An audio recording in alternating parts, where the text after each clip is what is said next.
Nagsagawa ng aerial inspection si Pangulong Ferdinand R. Marcos Jr. sa Catanduanes para alamin ang tindi ng pinsala na inabot kasunod ng mga serye ng bagyo na tumama sa bansa.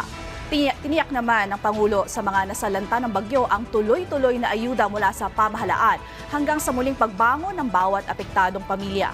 Ang detalye sa Balitang Pambansa ni Gab Villegas ng PTV Manila. Gab? Pinaunahan ni Pangulong Ferdinand R. Marcos Jr. ngayong araw ang pamamahagi ng ayuda sa mga nasalanta ng Super Typhoon Pepito sa Virac, Catanduanes. Mahal na Pangulo, dito ay nagbigay si Pangulong Marcos ng 50 million pesos na tulong pinansyal sa provincial government ng Catanduanes.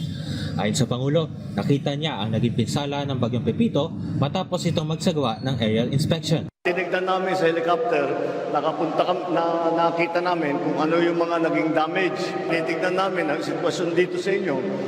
Ang naging problema dito ay yung hindi masyado sa ulan, ngunit ang lalakas ng hangin.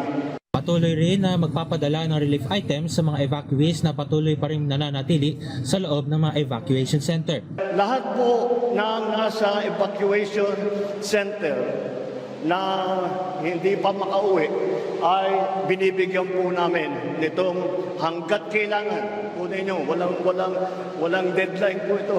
Tiniyak ng Pangulo na tuloy-tuloy ang suportang gagawin ng pamahalaan. Bibigyan rin ng pansin ng pamahalaan ang reconstruction ng mga kabahayan na nawasak matapos manalasa ang bagyo. Nagpasalamat naman si Catanduanes Governor Joseph Cua kay Pangulong Marcos.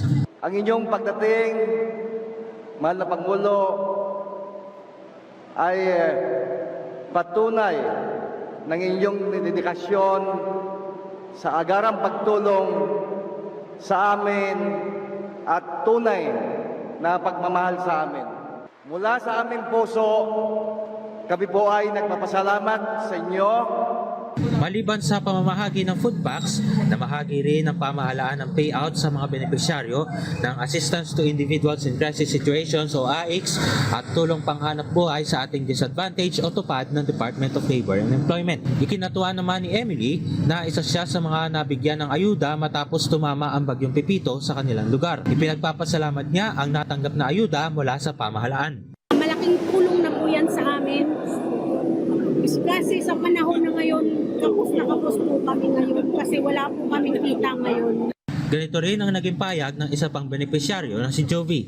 Masayang-masaya sir kasi kahit pa paano naibsan ng namin ang lungkot dahil nakapunta rito si President Bongbong Marcos. Nang pumunta siya, masayang-masaya kami sir kasi maraming tulong kaming matatanggap.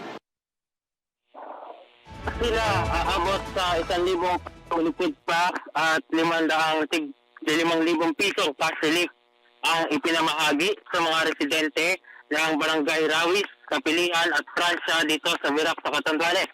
11 sa 16 na bayan sa lalawigan ang malubhang naapektuhan ng Super Typhoon Pepito.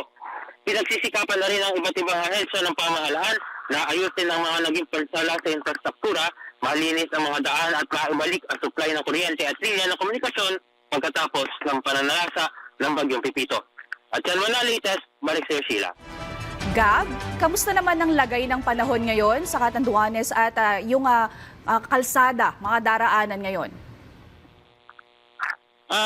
Nakapanayam natin kagabi sila si Governor Cua kagabi, ano? At ayon sa kanya, itong mga national roads dito sa Catanduanes, particular itong Catanduanes Circumferential Road ay passable naman, ano?